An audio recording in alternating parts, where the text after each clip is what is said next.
the 3rd of March, and here we go with the news for the day. World Indoor Athletics Championships, Lauren Maria takes silver as Doyle wins 400 metre bronze. McDonald's spring statement must help ailing councils. Pre-charge over fatal Leicester blast. An investigation has been launched after passengers forced their way onto the tracks from a broken down train. And that's what you can't really just do that on a train, especially in London, considering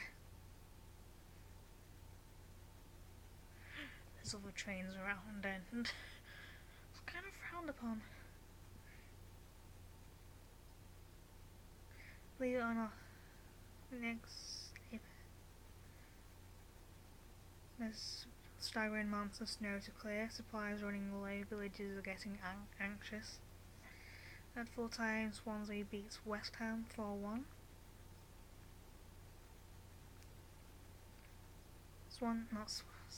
Swansea beats West Ham 4-1. While at full time, Southampton draws with Stoke 0-0. And Tottenham beats Huddersfield 2-0. And Watford beats West Brom 1-0.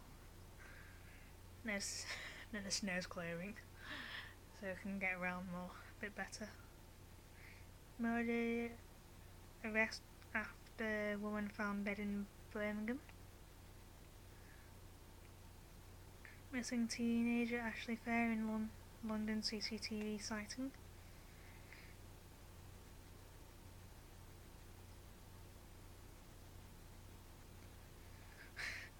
The Big Freeze has rekindled an old tradition in Ferns in Wenley, Norfolk. People are skating on the frozen fields for the first time in 10 years. So it's not all bad. Prostate test breakthrough in NHS trial.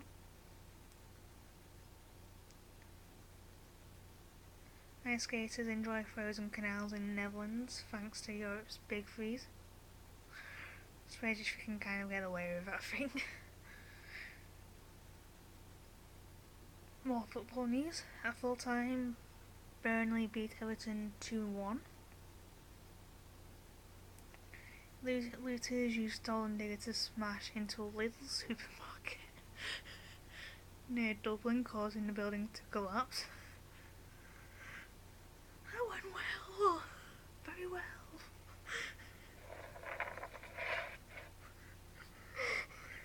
Sorry, you shouldn't be laughing.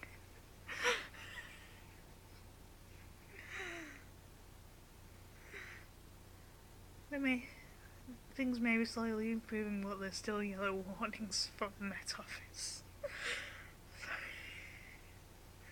The snow and ice over the next 24 hours. The Environment Agency also has 15 flood warnings in places. This was about 8 hours ago.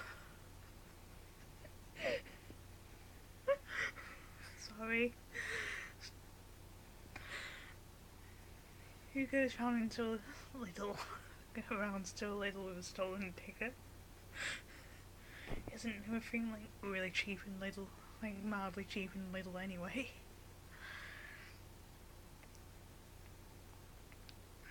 Ian O'Reilly has an unusual way of helping his lambs to survive snow and freezing temperatures.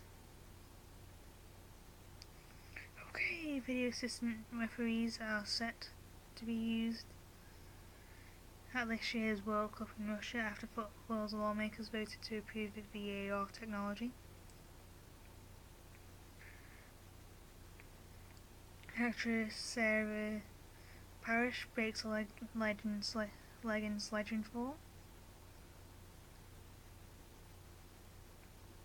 Premier League games are expected to go ahead this weekend, but plenty of other games are. Missing Charlie Pope, body found in Manchester Canal. And a second time, someone's, from my recollection, found a body in the Manchester Canal. So in my first year at college, we had a fellow student called Adam Picklecat was found in the Manchester Canal by the course, I think it was.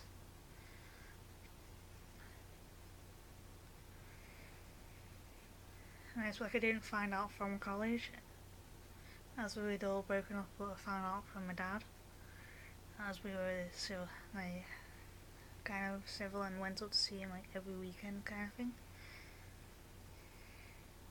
The lawsuit over Jonathan Udall's Grand Canyon crash death.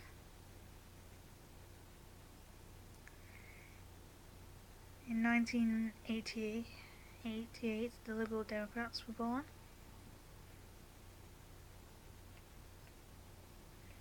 There's a World Cup of coffee costs a stack of banknotes. Venezuela's cash crisis might shock you.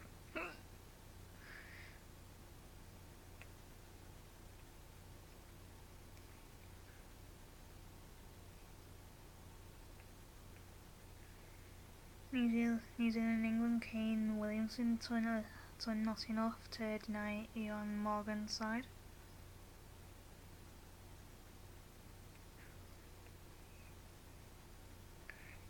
Katrina Johnson-Thomason won her first global title on Friday night. She took gold in pentathlon at the World Indoor Championships.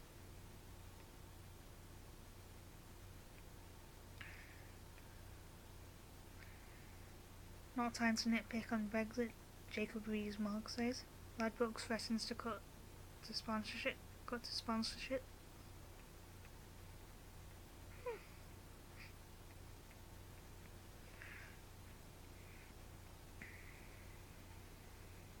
Prime Minister attacked an ambulance parking around Birmingham. What was the PM's hardest facts designed to do? Perhaps to say let's do a deal. And BBC News UK on Twitter. Moving on to BBC World News. Trump steps up a war of words on trade with threat to tax EU cars. Shooting reported outside the White House. Jesus. After an offensive, 36 pro-Syrian government soldiers killed in Turkish airstrike.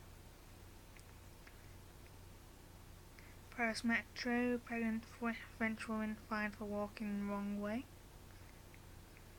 How can you be fined for walking the wrong way? Tasmania election, gun control row cloud Liberals victory.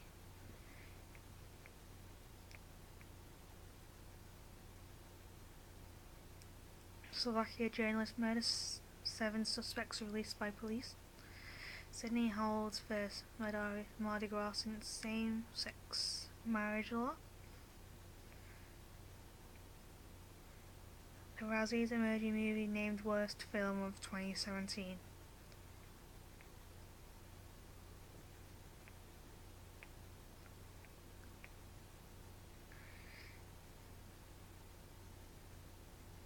Mammalian listeria kills 3 in Australia.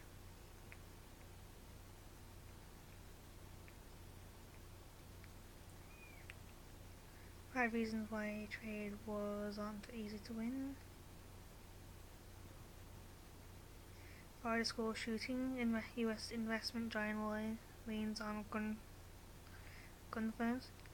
Berta Cáceres, executive held over Clee Dam activists murder in Honduras. Italy's vote fake claims attempt to influence election. Germany's coalition deal, a young activist hoping to derail the agreement.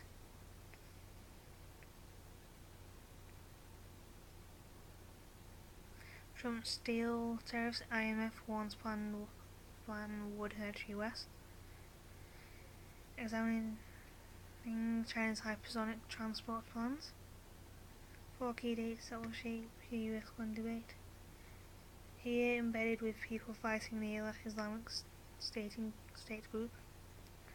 Swiss voters ponder Axon TV license. Venezuelan cash crisis.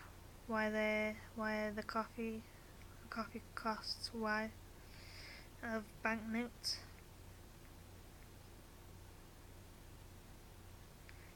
Italy election parties hold final pre-poll rallies. Strong winds and heavy snow pound US eastern seaboard. Sorry if I get this wrong, mispronounce this and get it wrong. President Pierre Nkurunziza, officials in jail after Burundi leader is roughed up in game.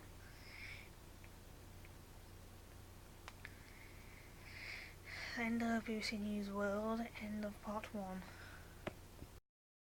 Part 2, this is me trying to use Google Newsstand on the temporary iPhone.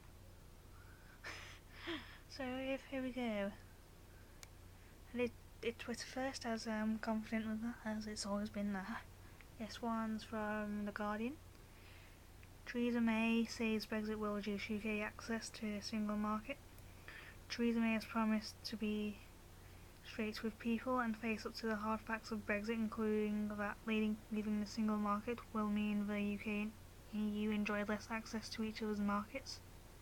The Prime Minister used her third major speech on what Britain wants after leaving the EU delivered to ambassadors and business figures at London's Mansion House to hit back at critics who say the government is pursuing a cake and eat it strategy.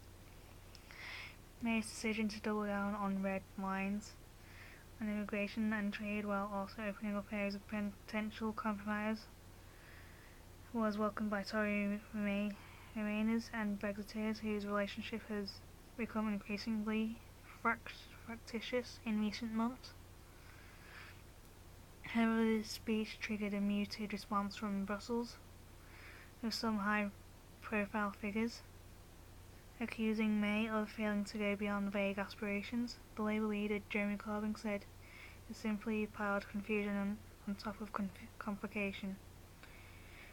European Commission's chief negotiator, Michael Barnier, welcomed the intervention, but his suggestion that recognition of trade-offs would inform EU guidelines to be published on Tuesday and described as an ominous warning by some other observers.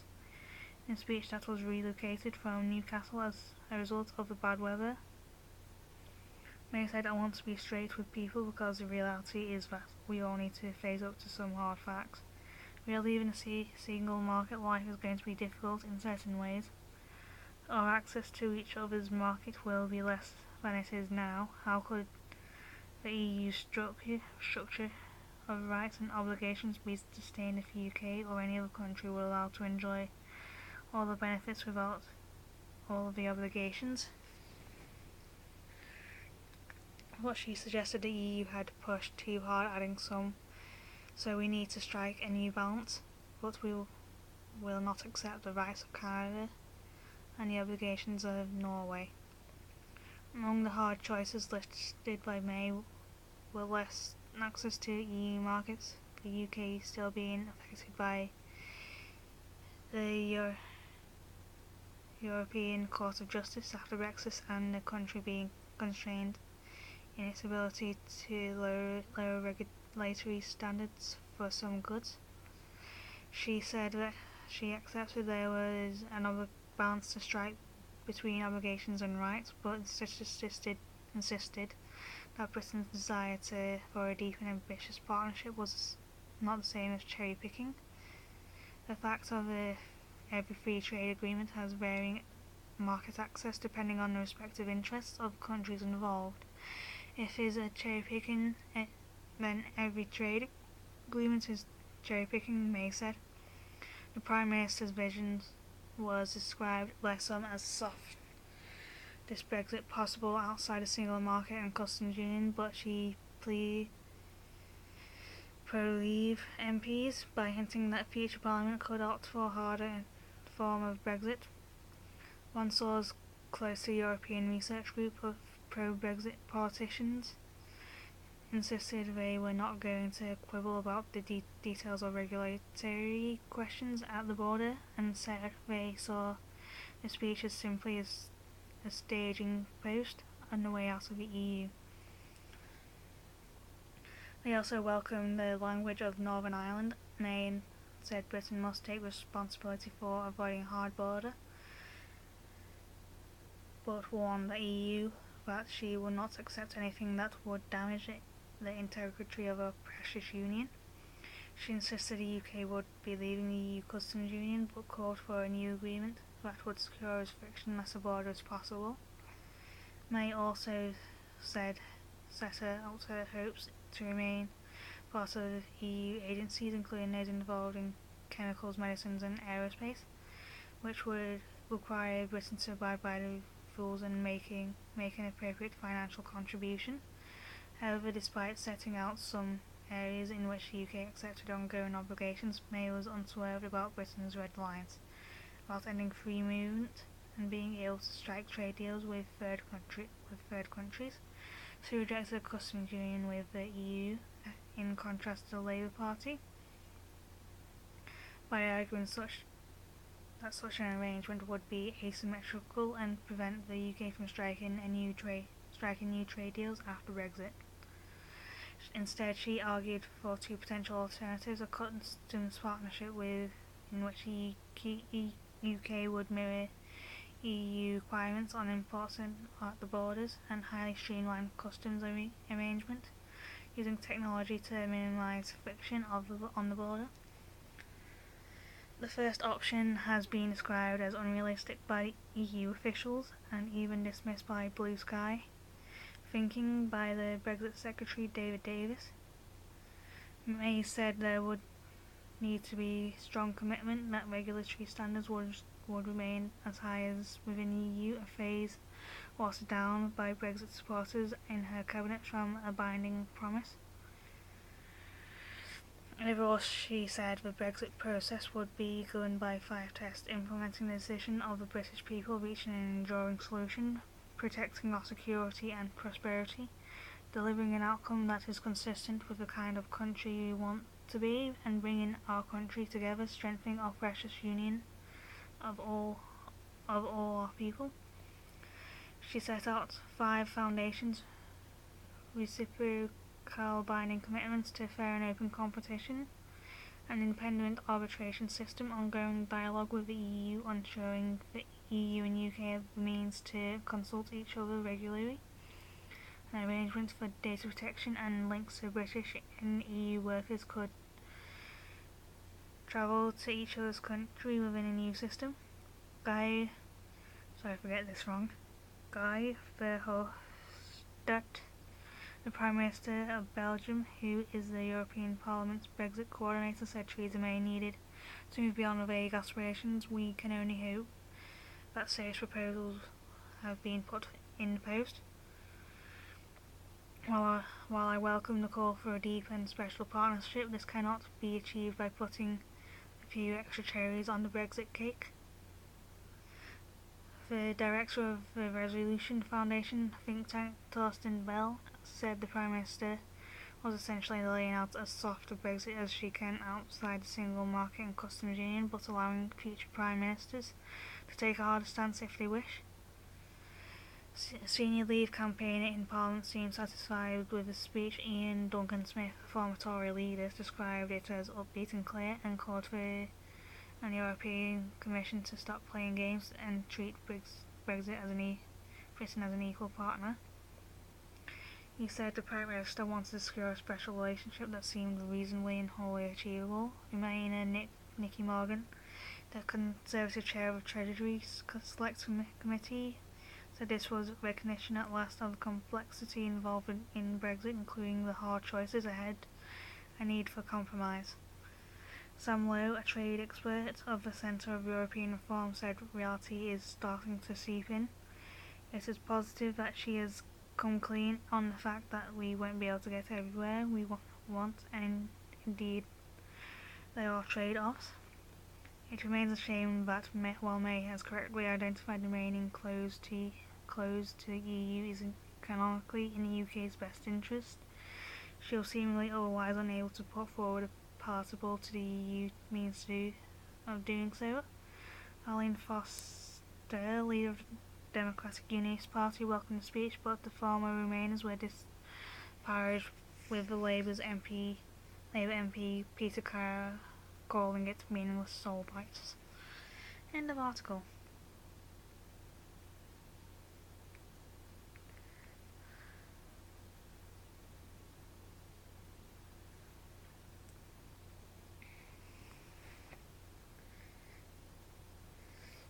No, nothing there.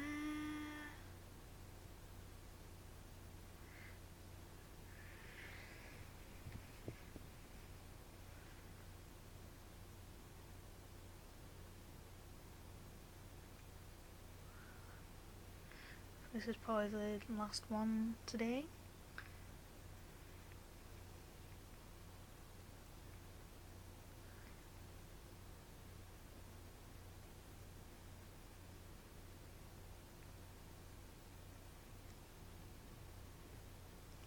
When we eventually get there.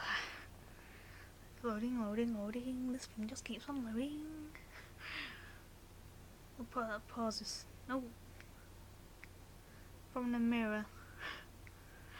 White House on lockdown, US Secret Service confirmed gunman shot himself dead, causing workers to die for cover.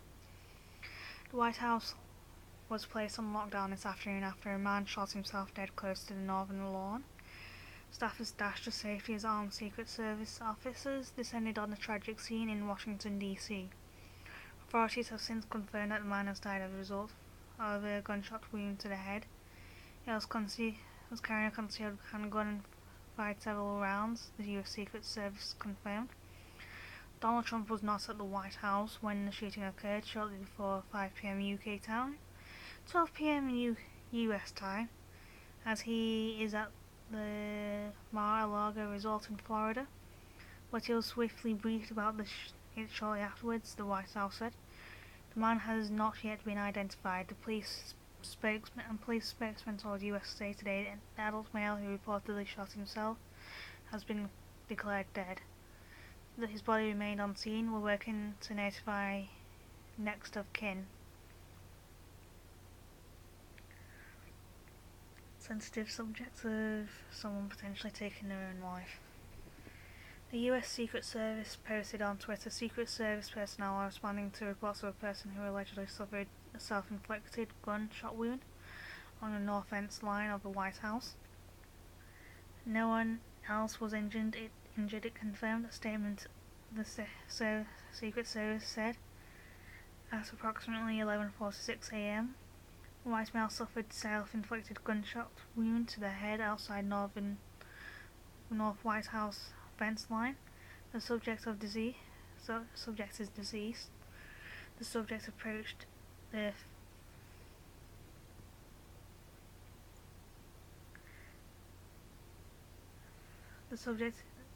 the vicinity of the North White House fence line, is removed concealed handgun, and fired several rounds, none of which appeared at this time to have been directed towards the White House. The President and First Lady were not in the White House at the time of the incident. The Washington, D.C. Metropolitan Police Department will be the lead investigative organization for this shooting, supported by the U.S. Secret Service, Washington Field Office, and other law enforcement organizations. No other persons were injured as a result of the incident, to include Secret Service and responding law enforcement and medical emergency response personnel. The DC Police Department earlier said in a tweet, an unnatural death squad is on the scene, will provide updates as they come. NBC News White House correspondent Jeff Bennett was among a number of people working at the building in Washington to have taken shelter as the incident unfolded. He tweeted from the White House brief room that shots have been fired near the north lawn of the president's home. He said he had the information confirmed to him by the US Secret Service agents around midday local time. Bennett tweeted, "We're sheltering in a place at the White House briefing room. A report of shots fired near North Lawn per for a US Secret Service agent trying to learn more. In any TV interview, he said he saw security officers with their guns drawn. A Secret Service spokeswoman told CNN that man suffered a single gunshot wound. The Secret Service officers did not fire any shots, she revealed.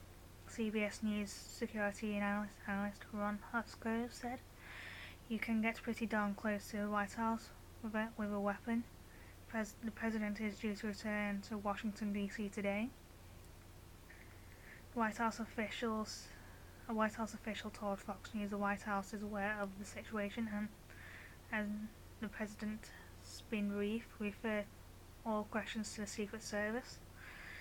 Last week, a woman named Jessica Ford was charged with ramming a van into a barrier at the White House. On that occasion, Trump was inside the building. After it happened, the president tweeted, "Thank you to the great men and women of the United States Secret Service for a job well done."